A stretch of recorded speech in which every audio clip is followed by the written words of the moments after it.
Vango. C'était une jeune fille de 16 ou 17 ans en manteau de velours couleur de cendre. Sa main fouilla dans sa poche et remonta sans le mouchoir qu'elle cherchait. Le dos de cette main blanche se risqua donc sous la voilette et balaya les larmes des joues. La pluie commençait à traverser le manteau. La fille frissonna et parcourut du regard l'autre côté du parvis. Un homme détourna brusquement la tête. Il l'observait. Elle en était sûre. C'était la deuxième fois qu'elle le remarquait ce matin, mais elle savait, très loin dans ses souvenirs, qu'elle l'avait déjà vu quelque part.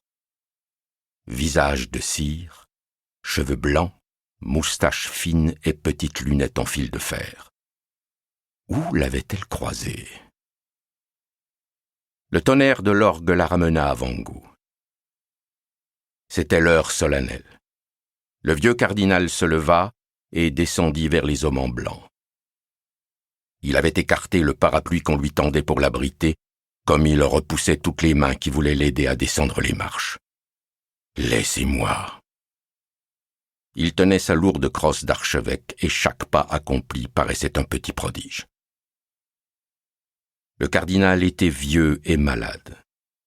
Le matin même, Esquirol, son médecin, lui avait interdit de célébrer cette messe. Le cardinal avait ri, renvoyé tout le monde, et il s'était levé de son lit pour s'habiller. Dès qu'il était seul, il s'autorisait un gémissement à chaque geste. En public, il était un roc.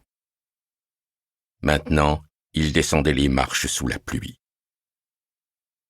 2 heures plus tôt, voyant grossir les nuages noirs, on l'avait supplié de rapatrier cette cérémonie à l'intérieur de la cathédrale. Encore une fois, il avait tenu bon. Il voulait que ça se passe dehors, face au monde dans lequel ces jeunes gens allaient être plongés toute leur vie. S'ils ont peur de s'enrhumer, qu'ils choisissent un autre boulot, ils vivront d'autres tempêtes. À la dernière marche, le cardinal s'arrêta. Il fut le premier à se rendre compte d'une agitation sur la place. Là-haut, Simon le sonneur ne se doutait de rien. Il jeta les œufs dans l'eau et se mit à compter. Qui aurait pu dire ce qui allait se passer pendant l'exact temps de cuisson d'un œuf à la coque? 3 minutes pour faire basculer le destin. Tandis que l'eau se remettait à bouillir, le même frémissement commença à parcourir la foule à partir des derniers rangs. La jeune fille tressaillit encore. Il se passait quelque chose sur le parvis. Le cardinal releva la tête. Une vingtaine d'individus se frayaient un chemin à travers le public. La rumeur enflait. On entendait des éclats de voix. « Laissez passer !» Les 40 séminaristes, eux, ne bougeaient pas. Seul Vango tourna la tête vers le côté, posant la joue et l'oreille sur le sol comme un apache. Il voyait circuler des ombres derrière le premier rang.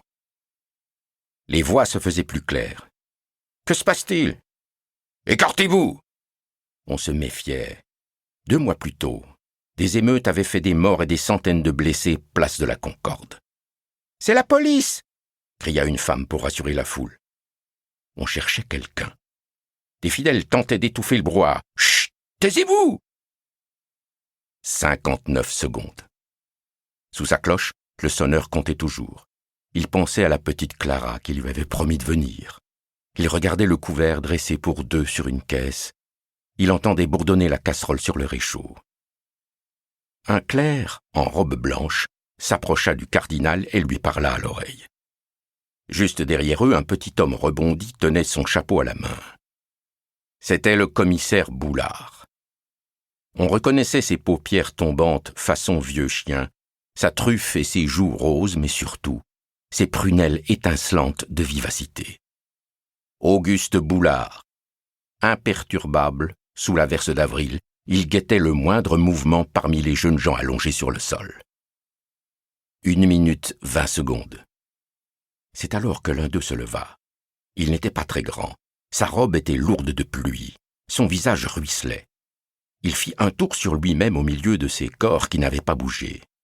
De tous côtés, des agents en civil sortirent des rangs et avancèrent d'un pas vers lui. Le jeune homme rassembla ses mains, puis les laissa tomber. Dans son regard passaient tous les nuages du ciel. Pour continuer à écouter ce livre audio gratuitement, cliquez sur le lien dans la description et vous pourrez l'écouter en entier sans frais grâce à l'essai de 30 jours d'Audible.